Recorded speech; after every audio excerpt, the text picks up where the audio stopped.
پیر صاحب پسند کی شادی کرنا جائز نہیں؟ میں کہتا ہوں صاحب اور بھی بڑی چیزیں جائز ہیں، صرف ایک ہی شے جائز رہ گئی ہے۔ رسول پاک صلی اللہ علیہ وسلم سوائے اللہ کے کسی کے پابند نہیں، کسی کے پابند نہیں۔ اور جناب سیدہ خدیجہ الکبریٰ رضی اللہ تعالیٰ عنہ نے پیغام نکاح دیا، یا رسول اللہ میں شادی کرنا چاہتی ہوں، حضور کسی کے پابند نہیں، پر میرے محبوب نے فرمایا میرا چچا میرے والد کی جگہ ہے، میں اپنے چاچا سے پوچھ کے تمہیں جواب دوں گا۔ یہ ہے پسند کی شادی جو میرے نبی نے بیان فرمائی ہے۔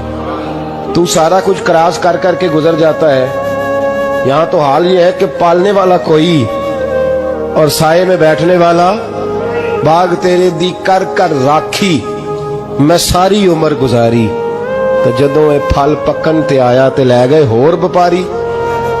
اور بیٹا گزرتا ہے اماں کے دروازے کے آگے سے، اماں کے دروازے کے آگے بیٹا امرود لے کے آیا ہے 6 کلو۔ توجہ ہے میری بات پر؟ ادھر دیکھیں جی، چھوڑیں تھوڑی دیر ہماری سنیں۔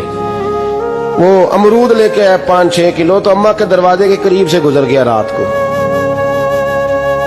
تو کمائی کھانے کا ٹائم آیا نا تو گزر گیا۔ تو وہ وزیر اعظم سے ڈرتا ہے نا، تو جا کے بی بی سے کہتا ہے بی بی کے حقوق دینا بھی رسول اللہ کی سنت ہے، لیکن یہ کیا بات ہوئی، تو نے بیوی اور ماں کا مقابلہ شروع کرا دیا؟ سمجھ تو صحیح، یہ تیرے لیے کعبے کی جگہ ہے اور تو بیوی کے لیے کعبے کی جگہ ہے، اسے بھی سمجھنا چاہیے، غور کرنا چاہیے۔ 5 کلو امرود لے کے تو ماں کے کمرے کے قریب سے گزر گیا ہے، بی بی کو جا کے کہتا ہے چل آدھا کلو اماں کو بھی دے آ، اس کے کون سے دانت ہیں، تو پلیٹ میں ڈال کے وہ لائی ہے۔ تو سمجھا ہی نہیں، تو نے غور ہی نہیں کیا۔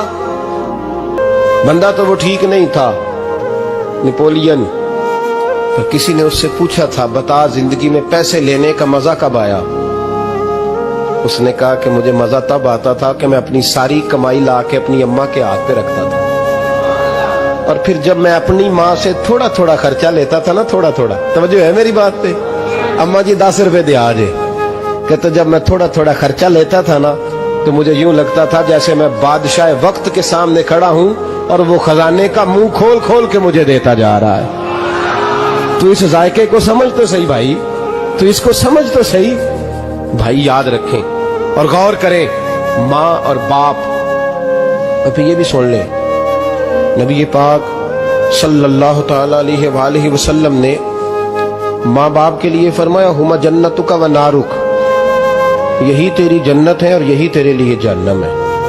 اگر یہ راضی ہو گئے تو تیرے لیے جنت ہے، ناراض ہو گئے تو چاہے تو 100 پیر کے مزار پہ حاضری دے آ، لیکن جب تک ابا راضی نہیں اتنی دیر تک اللہ راضی۔